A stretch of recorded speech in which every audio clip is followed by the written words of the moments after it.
খালেদা জিয়ার চিকিৎসায় আজ বসছে মেডিকেল বোর্ড। যোগ দেবেন জন হপকিন্সের চিকিৎসকরাও। দেশবাসীর কাছে তারেক রহমানের দোয়া কামনা। দেশবাসীর কাছে তো একটাই বলবো, উনি দেশের নেত্রী, কাজেই দেশবাসীর কাছে অনুরোধ জানাবো সন্তান হিসেবে ওনার জন্য দোয়া করার জন্য। নির্বাচন কমিশনে চাকরির প্রলোভনে কোটি টাকার বাণিজ্য, কেএসএফ ট্রেডের প্রতারণার নিঃস্ব অনেকেই পদক্ষেপ নেবে এসি। আমাদের কোম্পানি যা জনবল দিবে আমাদেরকে জাস্ট সেটা পদায়ন করে, আর বাইরে আমাদের কোনো কিছু নেই। চাঁপাইনবাবগঞ্জে যক্ষ্মা, নিউমোনিয়া, জলাতঙ্ক টিকার সংকট, বিপাকের সেবা গ্রহীতারা। দ্রুত সরবরাহ না হলে স্বাস্থ্য খাতে বিপর্যয়ের শঙ্কা। যদি আমরা ঠিক মতো বাচ্চাদের টিকা না দিতে পারি তাহলে রোগের ভয়াবহতা সৃষ্টি হবে। শীতের আমেজ পর্যটনে ভ্রমণ প্রেমীদের পদচারণায় মুখর রাঙামাটির বিভিন্ন বিনোদনের স্পট। ব্যবসা বাণিজ্যে ফিরছে সুদিন। এই কাপ্তাই লেক, পাহাড়ি রাস্তা, আঁকাবাঁকা রাস্তা আমার তো খুবই পছন্দ হয়েছে। গাজায় যুদ্ধবিরতি ঘোষণার পর ইসরায়েলি বর্বরতা, 120 ফিলিস্তিনির প্রাণহানি। কাল থেকে যুদ্ধবিরতি কার্যকর।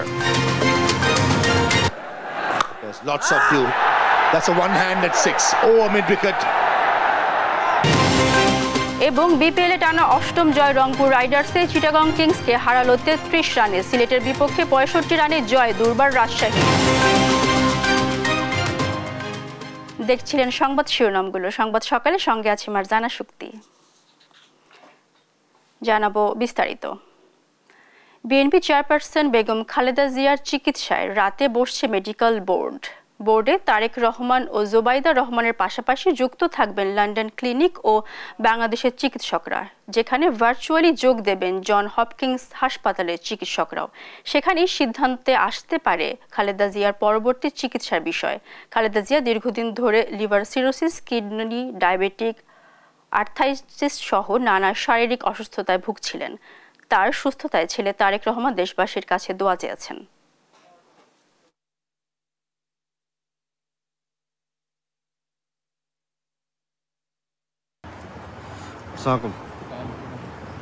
মায়ের কথা যখন বললেন, স্বাভাবিক দেশবাসীর কাছে তো একটাই বলবো, উনি দেশের নেত্রী, কাজেই দেশবাসীর কাছে অনুরোধ জানাবো সন্তান হিসেবে ওনার জন্য দোয়া করার জন্য। নির্বাচন কমিশনে চাকরি দেওয়ার নামে কোটি কোটি টাকা বাণিজ্য করছে একটি প্রতারক চক্র। কেএসএফ ট্রেড নামের একটি প্রতিষ্ঠান খুলে চাকরি দেওয়া নামে স্ট্যাম্পে লিখিত দিয়ে টাকা আদায় করছে চক্রটি। তবে চাকরি পাওয়া তো দূরে থাক, চক্রের হাতে টাকা দিয়ে নিঃস্ব হয়েছেন অনেকেই। অভিযোগ আর প্রমাণ পেলেও বিষয়টি নিয়ে কোনো পদক্ষেপই নেয়নি নির্বাচন কমিশন। এম এ আজিমের রিপোর্টে বিস্তারিত। এটা একটাই তো আপনার? না না, আর কোনটা? আমিও তো আবেদন করছিলাম। আর আপনি নিয়োগপত্র পাইছেন? নিয়োগপত্র তো আমাদের টাকা আমার সঙ্গে হয়েছে। আপনার কোন কথা হয়েছে? না, আমরা নিয়োগপত্র জিজ্ঞেস করেন। নিয়োগপত্র পাইছেন? কয়েক লাখ টাকা দিয়েও নির্বাচন কমিশনে চাকরি না পেয়ে কেএসএফ ট্রেড নামের প্রতিষ্ঠানে ক্ষুব্ধরা। ইতিমধ্যে পালিয়েছে অধিকাংশ কর্মকর্তা কর্মচারী। তোপের মুখে এখনো চাকরি দেওয়ার আশ্বাস প্রতিষ্ঠানটির এমডি শামীম হোসেনের। আপনারা আমাকে যেহেতু আসছেন, আপনারা জানছেন, অবশ্যই জানিয়ে আসছেন, আপনারা আমাদেরকে একটা দিন সময় দেন। স্টাম্পে লিখিত দিয়ে জনপ্রতি 2,80,000 টাকা করে আদায় করেছে কেএসএফ ট্রেডের কম্পিউটার অপারেটর আসাদুল্লাহ। চাকরি দেয়া তো দূরে থাক, প্রতারণার মাধ্যমে হাতানো কোটি কোটি টাকা হজম করতে এখন সরিয়ে ফেলা হয়েছে আসাদুল্লাহকে। ওনার সঙ্গে বাইরে কিছু লেনদেন করছে এবং ওর চেক স্টাম্প দিয়ে টাকা নিচ্ছে, কিন্তু এই মেয়েটা অটোমেটিক আমাদের ফাইনাল রেজাল্টে আছে এবং উনি পদায়ন করবে, এটাতে আমাদের জানার বাইরে ছিল না। উনি আমাদেরকে ক্লেম করার সঙ্গে সঙ্গে আমরা ওই ছেলেকে গত পরশুদিন চাকরি থেকে অব্যাহতি দিয়েছি। ভুক্তভোগীদের অভিযোগ, এমডি শামীম হোসেনের নির্দেশেই টাকা আদায় করত আসাদুল্লাহ। রেজাল্ট আসছে, সব আসছে, এই যে নিয়োগপত্র, কিন্তু দেখা যাচ্ছে যে ফাইনালি নিয়োগে আসেনি, পদায়নে আসেনি। প্রাথমিকভাবে তারা হচ্ছে টাকা ছাড়া কোনো কাজ করে নেই। এখন তারা বলতেছে স্টাফ বরখাস্ত করছে। আসলে দেখা যাচ্ছে স্টাফ বরখাস্ত করে না, উনি নিজেই নির্দেশ করছে তুমি দেখো, কাজটা দেখো। এবং এমডি সাহেব নিজেও কিন্তু অস্বীকার করার সুযোগ নাই, কারণ ওনার সকল ধরনের ডকুমেন্ট আছে, কল রেকর্ড, ভিডিও সব কিছু আছে। চুক্তি করে কেএসএফ ট্রেডকে নিয়োগের দায়িত্ব দেয় ময়মনসিংহ আঞ্চলিক নির্বাচন কর্মকর্তা। তবে নিয়োগে অবৈধ বাণিজ্যের প্রমাণ থাকলেও কোনো পদক্ষেপ নিচ্ছেন না তারা। না না, আমাদের কোনো কিছু নেই। আমাদের কোম্পানি যা জনবল দিবে আমাদেরকে জাস্ট খেলে সেটা পদায়ন করে, আর বাইরে আমাদের কোনো কিছু নেই। 124 জন ড্রাইভার, সিকিউরিটি গার্ড ও পরিচ্ছন্নতা কর্মী নিয়োগের চুক্তি হলেও প্রায় 1.5 থেকে 200 জনের কাছ থেকে 2,80,000 টাকা করে আদায় করেছে কেএসএফ ট্রেড। এতে শামীম চক্রের বাণিজ্য হয়েছে 3.5 কোটি টাকারও বেশি। এম এ আজিম, দেশ টিভি, ঢাকা। ঢাকা বিশ্ববিদ্যালয় ছাত্র ইউনিয়নের সভাপতি মেঘ মোল্লার বসুকে আগামী 24 ঘন্টার মধ্যে গ্রেফতারের দাবি জানিয়েছে ঢাকা বিশ্ববিদ্যালয়ের শিক্ষার্থীরা। শুক্রবার রাতে লাল সন্ত্রাসী একমাত্র পথ উল্লেখ করে সামাজিক যোগাযোগ মাধ্যম ফেসবুকে একটি পোস্ট করেন ঢাকা বিশ্ববিদ্যালয়ের ছাত্র ইউনিয়ন সভাপতি মেঘ মোল্লার বসু। সেই পোস্টের প্রতিবাদে মধ্যরাতে ঢাকা বিশ্ববিদ্যালয়ে বিক্ষোভ করেন বিভিন্ন হলের শিক্ষার্থীরা। যদিও সমালোচনার মুখে ততক্ষণে পোস্টটি মুছে দেন ছাত্র ইউনিয়নের সভাপতি মেঘ মোল্লার বসু। লাল সন্ত্রাস ঘোষণার প্রতিবাদে শিক্ষার্থীরা হলপাড়া থেকে একটি মিছিল নিয়ে ভিসি চত্বর হয়ে ঢাকা বিশ্ববিদ্যালয়ের টিএসসিতে এসে শেষ হয়। সেখানে শিক্ষার্থীরা বলেন, লাল সন্ত্রাসের নামে বাম সংগঠনগুলো দেশকে অস্থিতিশীল করার চেষ্টা করছে। অবিলম্বে মেঘ মোল্লার বসুকে গ্রেফতারের দাবি জানান শিক্ষার্থীরা।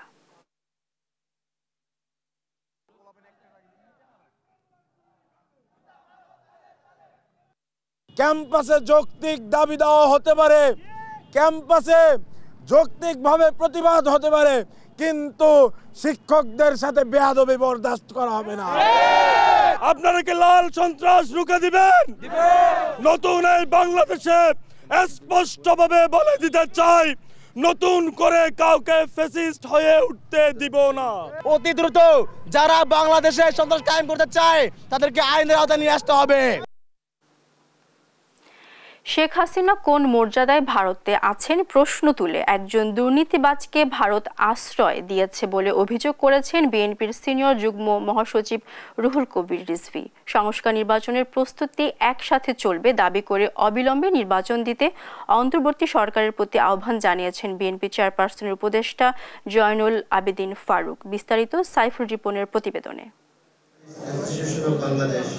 বাংলাদেশ কৃষি বিশ্ববিদ্যালয় ছাত্র দলের প্রতিষ্ঠাতা আহ্বায়ক বীর প্রতীক এটিএম খালেদের ৪৫তম শাহাদাত বার্ষিকী উপলক্ষে কৃষিবিদ ইনস্টিটিউটে আলোচনা সভার আয়োজন করে এগ্রিকালচারিস্ট অ্যাসোসিয়েশন অব বাংলাদেশ অ্যাব। পতিত স্বৈরাচারের দোসররা এখনো রাষ্ট্রের গুরুত্বপূর্ণ স্থানে ঘাপটি মেরে আছে অভিযোগ করে ষড়যন্ত্র মোকাবেলায় সবাইকে সচেতন থাকার আহ্বান জানান বিএনপি নেতারা। চলছে, যতই নির্বাচন প্রলম্বিত হবে ততই অর্থনৈতিক সংকট, রাজনৈতিক সংকট আমাদের মাথাচাড়া দিয়ে উঠবে এবং দেশীয় বিদেশি চক্রান্ত চলছে। একটি অস্থিতিশীল পরিস্থিতি করার জন্য এই পতিত ফ্যাসিস্ট স্বৈরাচারের দোসররা গভীর চক্রান্তে লিপ্ত রয়েছে। প্রধান অতিথির বক্তব্যে বিএনপির সিনিয়র যুগ্ম মহাসচিব রুহুল কবির রিজভী বলেন, মুক্তিযুদ্ধের অর্জনকে কলঙ্কিত করেছে আওয়ামী লীগ। শেখ হাসিনাকে ভারতে আশ্রয় দেওয়ারও সমালোচনা করেন তিনি। আজকে শেখ হাসিনা কি স্ট্যাটাসে ভারতে আছে এটা কিন্তু বলতে পারছে না। বাংলাদেশের তার যে 2টি পাসপোর্ট, সেই 2টি পাসপোর্ট, একটা কূটনৈতিক পাসপোর্ট, একটা জেনারেল পাসপোর্ট, দুটাই বাতিল করেছে। তারপরে কি স্ট্যাটাস আছে, ভারত কিভাবে তাকে রেখেছে, কোনো উত্তর দিতে পারছে না, কোনো ব্যাখ্যা দিতে পারছে না। দিবেন কি করে? এত বড় ভয়ঙ্কর দুর্নীতিবাদ তাকে যে আশ্রয় দিচ্ছে ভারত, তাহলে কিসের ভিত্তিতে? এ সময় দুর্নীতির অভিযোগে ব্রিটিশ মন্ত্রিসভার অর্থনীতি বিষয়ক মন্ত্রীর পদ থেকে পদত্যাগ করা শেখ হাসিনার ভাগ্নি টিউলিপ সিদ্দিকীর দুর্নীতির বিষয়েও কথা বলেন রিজভী। টিউলিপ লেখাপড়া করেছে ইংল্যান্ডে একজন এমপি, একজন জনপ্রতিনিধির 1 টাকা 1 পয়সা দুর্নীতি, এটা একটা স্বপ্নের বিষয়, কিন্তু তার জিন হচ্ছে বাংলাদেশের শেখ পরিবারের। এদিকে জাতীয় প্রেস ক্লাবে এক নাগরিক সমাবেশে অংশ নিয়ে অবিলম্বে নির্বাচন দিতে অন্তর্বর্তী সরকারের প্রতি আহ্বান জানান বিএনপি চেয়ারপারসনের উপদেষ্টা জয়নুল আবেদিন ফারুক।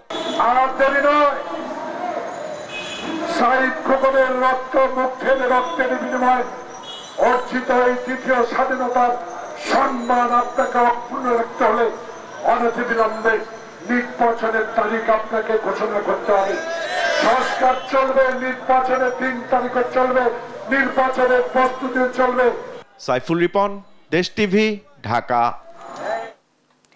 নতুন প্রজন্মকে পড়ালেখায় গুরুত্ব দেওয়ার আহ্বান জানিয়েছেন বিএনপি মহাসচিব মির্জা ফখরুল আলমগীর। তিনি বলেন, তরুণ প্রজন্ম এখন অনেক বেশি প্রযুক্তির সাথে সম্পৃক্ত এবং তারা অনেক বেশি জানে, কিন্তু এই জানাটার কখনো শেষ নেই। শুক্রবার বিকেলে মুন্সিগঞ্জের সিরাজদি খানের ঢাকা কলেজের রিইউনিয়ন অনুষ্ঠানে এসে সাংবাদিকদের সাথে আলাপকালে একথা বলেন তিনি। এ সময় তিনি ঢাকা কলেজের স্মৃতিচারণ করে বলেন, 1963 থেকে 65 ব্যাচের পড়াশোনাকালীন ঢাকা কলেজের বন্ধুদের আজকে এখানে পেয়ে ভালো লাগছে। তবে তখনকার সময় আর এখনকার সময় অনেক পার্থক্য, চিন্তা ভাবনা, প্রযুক্তি এবং জেনারেশনে। তরুণ প্রজন্ম এখন অনেক অ্যাডভান্স, তারা অনেক বেশি প্রযুক্তির সঙ্গে সম্পৃক্ত, অনেক বেশি তারা জানে, কিন্তু ওই জানাটার কখনো শেষ নাই। এবং যে কথা আমি বলতে যাচ্ছি যে সবচেয়ে বেশি তাদের লেখাপড়াটার উপরেই সবচেয়ে বেশি গুরুত্ব দিতে হবে। ঢাকা কলেজ একসময় ছিল, ইট ওয়াজ দ্য হাইয়েস্ট, ইনফ্যাক্ট বলা যায় যে সবচাইতে উঁচু একটা প্রতিষ্ঠান ছিল। ওই গৌরবটা যেন আমরা না হারাই। সংস্কারের আগে দেশে নির্বাচন নয়, নির্বাচন হতে হবে পিআর পদ্ধতিতে, নয়তো কঠোর আন্দোলনের হুঁশিয়ারি দিয়েছেন ইসলামী আন্দোলন বাংলাদেশের আমির মুফতি সৈয়দ মোহাম্মদ রেজাউল করিম। এদিকে অন্তর্বর্তী সরকারের কাছে বিচার বিভাগের স্বাধীনতা, সংবিধান সংস্কার, সংসদ নির্বাচনে কোনো নারী কোটা না রাখার দাবি জানিয়েছেন দলটির সিনিয়র নায়েবে আমির মুফতি সৈয়দ ফয়জুল করিম। বিস্তারিত এনআই নাহিদের প্রতিবেদন, জানাচ্ছেন মোহাম্মদ আলাউদ্দিন। দেশের নানা প্রান্ত থেকে আসা ইসলামী যুব আন্দোলনের বিভিন্ন পর্যায়ে নেতাকর্মীদের স্লোগানে মুখরিত রাজধানীর সোহরাওয়ার্দী উদ্যান। শুক্রবার বাদ জুমা অনুষ্ঠিত ৫ম জাতীয় যুব কনভেনশনে প্রধান অতিথি ছিলেন ইসলামী আন্দোলন বাংলাদেশের আমির মুফতি সৈয়দ মোহাম্মদ রেজাউল করিম। এ সময় ইসলামী যুব আন্দোলন বাংলাদেশের কেন্দ্রীয় সভাপতি মাওলানা মোহাম্মদ নেসার উদ্দিনের সভাপতিত্বে একে একে নেতারা বক্তব্য রাখেন। সম্মেলনে দলটির সিনিয়র নায়েবে আমির মুফতি ফয়জুল করিম বলেন, বিচার বিভাগ পরাধীন থাকলে কল্যাণ রাষ্ট্র সম্ভব নয়। সেই সঙ্গে বক্তারা কল্যাণ রাষ্ট্র প্রতিষ্ঠায় পিআর পদ্ধতিতে নির্বাচনের বিকল্প নেই বলেও দাবি করেন। এ সময় পতিত সরকারের পথে অন্তর্বর্তী সরকারকে না হাঁটারও আহ্বান জানান তারা। যদি পিআর পদ্ধতি নির্বাচন দেওয়া হয়, এলাকায় এলাকায় যে দৈত্য দানব তৈরি হয়, পেশি শক্তি ব্যবহারের মাধ্যমে, কালো টাকা ব্যবহারের মাধ্যমে এক একজন এক একটা দানবে পরিণত হয়, এদের মাধ্যমে বাঙালি জাতি নিষ্পেষিত হয়, নিপীড়িত হয়। এই জালেমদেরকে আসার সুযোগ দেওয়া হবে না ইনশাআল্লাহ। জুলাই বিপ্লবের প্রসঙ্গে ফয়জুল করিম বলেন, ইসলামী আন্দোলন বাংলাদেশ যেভাবে দলীয় ব্যানারে জুলাই বিপ্লবে মাঠে ছিল, অন্য কোনো রাজনৈতিক দল সেভাবে মাঠে ছিল না। যারা দ্রুত নির্বাচনের জন্য অস্থির, তাদের পায়ের নিচে মাটি নেই উল্লেখ করে ইসলামী আন্দোলনের আমির রেজাউল করিম বলেন, বাংলার মানুষ আর চাঁদাবাজ, দখলদার ও খুনিদের ক্ষমতায় দেখতে চায় না। আগে সংস্কার হবে, তারপরে নির্বাচন হবে। রাষ্ট্র সংস্কারের মধ্যে আমি বিচার বিভাগের স্বাধীনতা চাই। যেইভাবে দলীয় ব্যানারে বৈষম্য বিরোধী আন্দোলন অংশগ্রহণ করেছে বাংলাদেশের অন্য কোনো সংগঠন দলীয় ব্যানারে এই আন্দোলনে সম্পৃক্ত ছিল না। বাংলাদেশের মানুষ এই চাঁদাবাজি আর দেখতে চায় না, দুর্নীতি আর দেখতে চায় না। যারা 53 বছর পর্যন্ত বাংলাদেশকে 5 বার দুর্নীতি চ্যাম্পিয়ন করেছে, ওই সমস্ত দলকে বাংলাদেশের জনগণ আর ক্ষমতা দেখতে চায় না। পরে জাতীয় নির্বাচনে উল্লেখযোগ্য ভূমিকা রাখতে যুবকদের এগিয়ে আসার আহ্বান জানিয়ে ইসলামী যুব আন্দোলনের নতুন কমিটি ঘোষণা করেন দলটির আমির মুফতি সৈয়দ মোহাম্মদ রেজাউল করিম। মোহাম্মদ আলাউদ্দিন, দেশ টিভি, ঢাকা। আওয়ামী লীগ সরকার নির্বাচন ব্যবস্থাকে ধ্বংস করেছে বলে মন্তব্য করেছেন জামায়াত ইসলামীর আমির ডাক্তার শফিকুর রহমান। তিনি বলেন, মানুষের অধিকারের জন্য এদেশ স্বাধীন হয়েছে, পাকিস্তানিরা মানুষের ভোটের অধিকার দেয়নি বলেই মানুষ যুদ্ধ করেছে।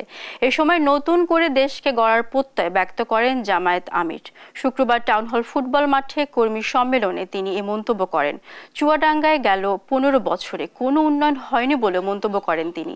এদিন সকাল থেকেই সম্মেলনে আসতে শুরু করেন কর্মী সমর্থকরা। একে একে বক্তব্য রাখেন দলটির স্থানীয় ও কেন্দ্রীয় নেতারা। দুপুর 3টায় প্রধান অতিথির বক্তব্য রাখেন দলের আমির ডাক্তার শফিকুর রহমান। 18 সালে আপনারা করলেন মিডনাইট ইলেকশন, নিশিরাতের নির্বাচন, আর 24-এ এসে করলেন আমি আর মামু। একজন নৌকা থেকে ক্যান্ডিডেট, আরেকজন নৌকার দামে ক্যান্ডিডেট। আপনারা সর্বনাশ করলেন। এই অধিকারটার জন্যই তো লড়াই করে বাংলাদেশের স্বাধীনতা অর্জন হয়েছিল। পাকিস্তানিরা এই বুটের মূল্য দেয় নাই বলেই তো মানুষ জীবন বাজি রেখে যুদ্ধ করেছিল। আমাদের সবগুলো অফিস পুরাটা সময় জুড়ে 15.5 বছর আমাদেরকে খুলতে দেওয়া হয়নি, বসতে দেওয়া হয়নি। দলীয় কার্যক্রম চালাতে দেওয়া হয়নি, আমাদের অফিসগুলোকে সিল করে রাখা হয়েছিল। সাংবাদিকদের মুখ বন্ধ করার মূলে ছিল গোয়েন্দা সংস্থা বলে মন্তব্য করেন প্রধান উপদেষ্টার প্রেস সচিব শফিকুল আলম। শুক্রবার ঢাকা রিপোর্টার্স ইউনিটিতে গণমাধ্যম সংস্কার প্রস্তাব নিয়ে এক আলোচনা সভায় তিনি একথা বলেন। শফিকুল আলম বলেন, ভবিষ্যতে গণমাধ্যমে যাতে রাষ্ট্রীয় গোয়েন্দা সংস্থাগুলো হস্তক্ষেপ করতে না পারে তা নিশ্চিত করতে হবে। সাংবাদিকদের যথার্থ বেতন না দেওয়ার বিষয়ে বেসিক ও ন্যূনতম বেতন নির্ধারণে জোর দেন তিনি। কন্টেন্ট চুরি রোধে কপিরাইট এনফোর্সমেন্টকে খুবই জরুরি বলে মন্তব্য করেন প্রধান উপদেষ্টার প্রেস সচিব। দূষণ ও দখলে হুমকির মুখে সাতক্ষীরার কাকশিয়ালী নদী। বিস্তারিত জানাতে যুক্ত হচ্ছেন সহকর্মী শরীফুল্লাহ কায়সার সুমন। সুমন, এ ধরনের পরিস্থিতি নিয়ে কি বলছেন সংশ্লিষ্ট কর্তৃপক্ষ, আমাদের জানাবেন। দাঁড়িয়ে আছি ইতিহাস এবং ঐতিহ্য সমৃদ্ধ সাতক্ষীরার কালীগঞ্জ উপজেলার কাকশিয়ালী নদীর তীরে। কাকশিয়ালী নদীটি হচ্ছে এই নদী এত প্রবাহমান যে এই নদী থেকেই কিন্তু এই যে সাতক্ষীরা এবং বাংলাদেশের যে একমাত্র নৌবন্দর ছিল বসন্তপুর নৌবন্দর, সেই যাতায়াত পথটি ছিল এই নদী থেকেই।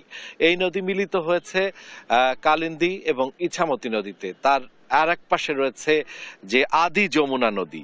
কিন্তু সেই ঐতিহাসিক ঐতিহ্যবাহী নদীটি দূষণ এবং দখলে আজকে আস্তে আস্তে ক্ষতিগ্রস্ত হয়ে যাচ্ছে এবং নষ্ট হচ্ছে এর মূল পরিবেশ নষ্ট হচ্ছে এবং একই সাথে এই দখল দূষণে এই নদীর প্রাণ হারাতে বসেছে। এটি যদি হারায় তাহলে আসলে কালীগঞ্জের যে মূল প্রবাহমান যে নদী এবং পরিবেশ সেটি ক্ষতিগ্রস্ত হবে। এ বিষয়ে আসলে এখানে নাগরিকরা, যারা পরিবেশবাদী নাগরিকরা এখানে উপস্থিত আছেন, তারা আসলে কি বলছেন আমরা একটু তাদের কাছাকাছি যাওয়ার চেষ্টা করছি। কি অবস্থা বর্তমানে? নদীটি প্রবাহিত থেকে বন্ধ হয়ে গেছে। এখানে ময়লা ফেলে, এখানে ঘর বেঁধে চর দখল করে ভূমিদস্যুরাও এখানে জায়গা দখল করে নদীকে রাস্তায় পরিণত করে ফেলেছে। এখানে অত্যন্ত পরিবেশ প্রেক্ষাপট নষ্ট হয়ে যাচ্ছে, দুর্গন্ধ ছড়াচ্ছে বিভিন্ন ময়লা ফেলে। এখানে ডাস্টবিনের দরকার। এই নদী সুন্দরভাবে চলাতে গেলে এখানে আমাদের সচেতনতা দরকার আছে। সাধারণ মানুষের কাছে তুলে ধরার দরকার যে নদীর ভেতরে ময়লা ফেলা যাবে না, দখল করা যাবে না, ক্ষতি করা যাবে না। এইটা হলো আমাদের চিন্তা চেতনা। হ্যাঁ, যেমনটি শুনছিলাম যে এই নদী এই অঞ্চলের প্রাণ এবং এই অঞ্চলকে ঘিরেই এখানে নাজিমগঞ্জ ঐতিহাসিক যে বড় কাপড়ের বাজার সহ এই অঞ্চলটি অর্থনৈতিকভাবে সমৃদ্ধ হয়েছে। সেটি দখল দূষণভাবে নষ্ট করা যাবে না, এটাই নাগরিক নেতৃবৃন্দের স্পষ্ট বক্তব্য। আমরা প্রশাসনের সাথে কথা বলেছি, তারা বলেছে দ্রুতই এটি রক্ষার জন্য যে উদ্যোগ নেওয়া দরকার তাই নেওয়া হবে। এই ছিল সর্বশেষ। সুমন, আপনাকে ধন্যবাদ। চাঁপাইনবাবগঞ্জে দেখা দিয়েছে যক্ষ্মা, নিউমোনিয়া ও জলাতঙ্ক সহ বিভিন্ন রোগের টিকার সংকট। গেল বছর নভেম্বর মাস থেকে চলছে এই সংকট। বিপাকে পড়েছেন সেবা গ্রহীতারা। বারবার হাসপাতালে গিয়ে মিলছে না টিকা। মাঠ পর্যায়ের স্বাস্থ্যকর্মীরা বলছেন সময় মতো ভ্যাকসিন সরবরাহ না হলে ভয়াবহতা নেমে আসতে পারে স্বাস্থ্য খাতে। সহকর্মী তারেক রহমানের তথ্য ছবিতে বিস্তারিত তারেক মাহমুদ সুজনের রিপোর্টে। চাঁপাইনবাবগঞ্জে দেখা দিয়েছে যক্ষ্মা, নিউমোনিয়া, জলাতঙ্ক সহ বিভিন্ন রোগের টিকার সংকট। সিভিল সার্জন কার্যালয় বলছে ফুরিয়ে গেছে অনেক রোগের টিকা। মজুদ নেই সাবান, অ্যাম্পুল, কাটার, নীল গামলা ও ডাস্টারেরও। রোগীদের চাহিদা থাকলেও সরবরাহ দিতে পারছে না সংশ্লিষ্ট কর্তৃপক্ষ। এতে ভেঙে পড়েছে জেলার স্বাস্থ্যসেবা।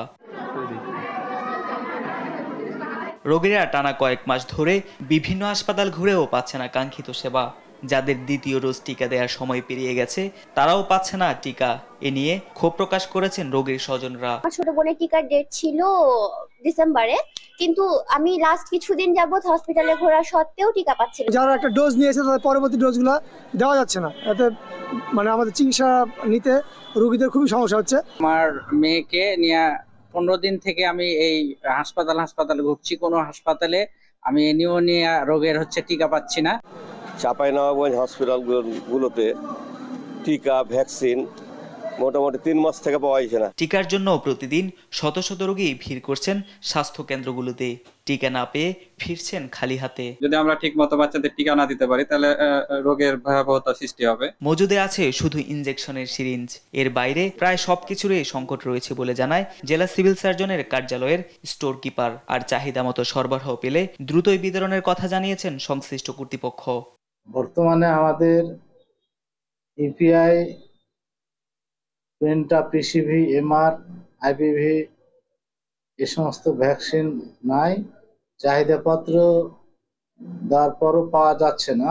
সামনে সপ্তাহ বা এই মাসের শেষের দিকে ভ্যাকসিন চলে আসবে এবং ভ্যাকসিন আসলে আমরা উপজেলা লেভেল আমরা ভ্যাকসিনটা পাঠিয়ে দেবো। দ্রুত এসব সমস্যার সমাধান করে স্বাস্থ্যসেবা নিশ্চিতের দাবি স্থানীয়দের। নিউজ ডেস্ক, দেশ টিভি। শীতের আমেজ শুরুর পর থেকে রাঙ্গামাটির পর্যটন কেন্দ্রগুলো পর্যটকদের পদচারণায় মুখর হয়ে উঠেছে। রাঙ্গামাটি শহরের বিভিন্ন পর্যটন কেন্দ্রের পাশাপাশি সাজেকও এখন পর্যটকের ঠাসা। বিশেষ করে ছুটির দিনগুলোতে পর্যটকদের আনাগোনা থাকে সবচেয়ে বেশি। মিশু মল্লিকের রিপোর্ট জানাচ্ছেন তারেক মাহমুদ সুজন। রাঙ্গামাটির পর্যটন আইকন ঝুলন্ত সেতু। শীতের শুরু থেকেই পর্যটকদের পদচারণায় মুখর হয়ে আছে ঝুলন্ত সেতুর পুরো এলাকা। যান্ত্রিক কোলাহল ভুলে প্রকৃতির কোলে সময় কাটাতে রথ পাহাড়ের শহরে ছুটে আসছেন তারা। ঝুলন্ত সেতুর পাটাতনে হাঁটা চলার পাশাপাশি অনেকেই কাপ্তাই হ্রদে করছেন নৌ ভ্রমণ। পাশাপাশি শহরের পল অয়েলেও রয়েছে দর্শনার্থীদের ব্যাপক ভিড়। শুধু রাঙ্গামাটি শহর নয়, সাজেক ভ্যালিতেও নেমেছে পর্যটকের ঢল। সকাল থেকে জিপ মাহিন্দ্রায় আঁকাপাকা সড়ক পেরিয়ে সাজেকে ছুটে যাচ্ছেন পর্যটকরা। রাঙ্গামাটির প্রাকৃতিক সৌন্দর্য দেখে বিমোহিত হচ্ছেন তারা। এই প্রথম এসেছি, খুবই ভালো লাগছে। এই কাপ্তাই লেক, পাহাড়ি রাস্তা, আঁকাবাঁকা রাস্তা আমার তো খুবই পছন্দ হয়েছে। অনুভূতিটা খুবই সুন্দর, কারণ এখানে পরিবেশটা দেখে অনেক ভালো লাগতেছে। ছেলে মেয়েদের নিয়ে আসছি, খুব ভালো লাগতেছে। যতটুকু দেখলাম তার ভিতরে বেশ ভালোই লাগতেছে। এখন বাকিটা আরো দেখবো, আরো হয়তো ভালো লাগবে ইনশাআল্লাহ, সেই আশাই রাখি। পিকনিকের জন্য খুব একটা ভালো সময় এটা। ঝুলন্ত ব্রিজ দেখলাম, পার্কে আসলাম, ওটাও ভালো লাগলো। ডিসেম্বর জানুয়ারি মাসে পূর্বের থেকে ভালো ব্যবসা হচ্ছে বলে জানান হোটেল ব্যবসায়ীরা। আলহামদুলিল্লাহ, গত মাস ডিসেম্বরে আমরা খুব ভালো একটা ব্যবসা করেছি। আগামী জানুয়ারি মাসে রানিং নিয়ে চলতেছে। মোটামুটি আমাদের 70-80% বুকিং অলরেডি হয়ে আছে। প্রতিদিনই 3 থেকে 4 হাজার পর্যটক ঝুলন্ত সেতু দেখতে আসে বলে জানান পর্যটন কমপ্লেক্স কর্তৃপক্ষ। দৈনিক গড়ে 3 থেকে 4 হাজার দর্শনার্থী রাঙামাটিতে ভ্রমণ করছে। এছাড়া আমাদের যে অ্যাকোমোডেশন আছে এখানে প্রায় আমাদের গত 2-1 দিন যাবৎ 80% বুকিং রয়েছে। রাঙ্গামাটি শহর ও সাজেক মিলে প্রতিদিন রাঙ্গামাটিতে ভ্রমণ করছেন প্রায় 7 থেকে 8 হাজার পর্যটক। নিউজ ডেস্ক, দেশ টিভি।